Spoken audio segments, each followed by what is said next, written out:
ദൈവത്തിന്റെ ഹിതത്തെ തിരിച്ചറിയുന്നവൻ ഒരിക്കലും ദൈവഹിതമില്ലാത്ത തെരഞ്ഞെടുപ്പുകൾ നടത്താറില്ല. ദൈവം നടത്തുന്ന വഴിയെ സഞ്ചരിക്കാനാണ് ദൈവഹിതത്തിനൊത്തവണ്ണം ജീവിക്കുന്നവൻ താല്പര്യപ്പെടുന്നത്. അതുകൊണ്ട് ദൈവഹിതം തിരിച്ചറിയാനുള്ള ആദ്യത്തെ വഴി ദൈവശബ്ദം കേട്ടുകൊണ്ടിരിക്കുക എന്നതാണ്. ദൈവശബ്ദം നമുക്ക് കേൾക്കാൻ പറ്റിയാൽ ദൈവത്തിന്റെ ഹിതം നമുക്ക് തിരിച്ചറിയാൻ പറ്റും. രണ്ടാമത്തത് ദൈവത്തിന്റെ വചനമാണ്. ദൈവത്തിന്റെ വചനം, ദൈവത്തിന്റെ വചനത്തിലൂടെയാണ് നാം ദൈവഹിതം തിരിച്ചറിയുന്നത്.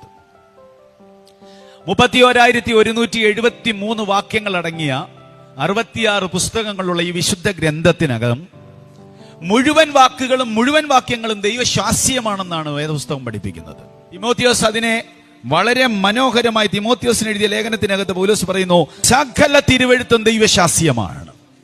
അങ്ങനെയാണെങ്കിൽ ദൈവത്തിന്റെ ഹിതം ആരാഞ്ഞറിയാൻ കൊതിക്കുന്ന ഒരു ദൈവവൈതൽ ദൈവവചന ധ്യാനത്തിലൂടെ, ദൈവവചന വായനയിലൂടെ, ദൈവവചന പ്രഭാഷണത്തിലൂടെ തങ്ങളെക്കുറിച്ചുള്ള ദൈവഹിതം അവർക്ക് ബോധ്യമാക്കി കൊടുക്കുകയാണ് ദൈവം. ദൈവവചനത്തിൽ ആശ്രയിക്കുന്ന, ദൈവവചനത്തെ നന്നായി മനസ്സിലാക്കുന്ന, ദൈവവചനം നന്നായി വിലയിരുത്തുന്ന, ദൈവവചനം ധ്യാനിക്കുന്ന, ദൈവവചനത്തെ ഭക്ഷിക്കുന്ന ഒരാളുടെ മുൻപിൽ ദൈവത്തിന്റെ ഹിതത്തിന്റെ പ്ലാറ്റ്ഫോമുകൾ തുറക്കപ്പെടുകയാ. ദൈവവചനം ഒരു ദൈവവൈതലിനെ സംബന്ധിച്ചിടത്തോളം ദൈവത്തിന്റെ ഹിതകരമായ അനുഭവത്തെ അവന്റെ മുമ്പിൽ തുറന്നു കൊടുക്കുകയാണ്. ദൈവവചനത്തിന് മാത്രമുള്ള ഒരു പ്രത്യേകതയാണ് ദൈവഹിതത്തിലേക്ക് വചനം നടത്തിക്കൊണ്ടിരിക്കുക.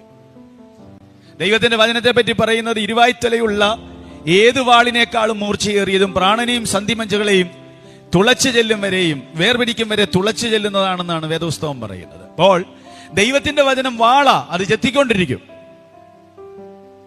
വേണ്ടാത്ത വളർച്ചകളെ ചെത്തി വെടിപ്പാക്കിക്കൊണ്ടിരിക്കും. ദൈവത്തിന്റെ വചന ധ്യാനം ഒരു മനുഷ്യന് കണ്ണാടിയാണ്. ദൈവവചനത്തെ കണ്ണാടിയായി ചിത്രീകരിക്കുമ്പോൾ അതിലേക്ക് നോക്കുമ്പോൾ ന്യൂനതകൾ കണ്ടുപിടിക്കാൻ പറ്റും. ഒരു പ്രവാചകൻ വേണമെന്നില്ല, ഒരു പാസ്റ്റർ വേണമെന്നില്ല, ഒരു വെളിപ്പാട് പറയുന്ന ഒരാൾ വേണമെന്നില്ല. ദൈവവചനത്തിലേക്ക് നോക്കുമ്പോൾ അത് കണ്ണാടിയായതുകൊണ്ട് ജീവിതത്തിലെ ന്യൂനതകൾ കണ്ടുപിടിച്ച് ക്രമീകരിച്ച് ദൈവഹിതത്തിനൊത്തവണ്ണം നടക്കാൻ ദൈവവചനം നമ്മെ പ്രാപ്തരാക്കും. ദൈവവചന ധ്യാനം അന്യം വന്നാൽ ചിന്തകന്മാരും ശക്തന്മാരായ ശുശ്രൂഷകന്മാരും പറയുന്നത് ദൈവവചനത്തിൽ നിന്ന് ഒരു മനുഷ്യൻ അകലുക എന്ന് പറഞ്ഞാൽ ദൈവത്തിൽ നിന്ന് അകലുക എന്നുള്ളതാണ്. ദൈവവചനം ധ്യാനിക്കുക എന്ന് പറഞ്ഞാൽ പുഷ്ടിയുള്ള ഒരു വിശ്വാസിയായി മാറുക എന്നതാണ്. അപ്പൊ ദൈവത്തിന്റെ വചനം നമ്മെ ദൈവഹിതത്തിലേക്ക് കൊണ്ടുപോകുന്നു എന്ന് വേദപുസ്തകം പഠിപ്പിക്കുന്നു.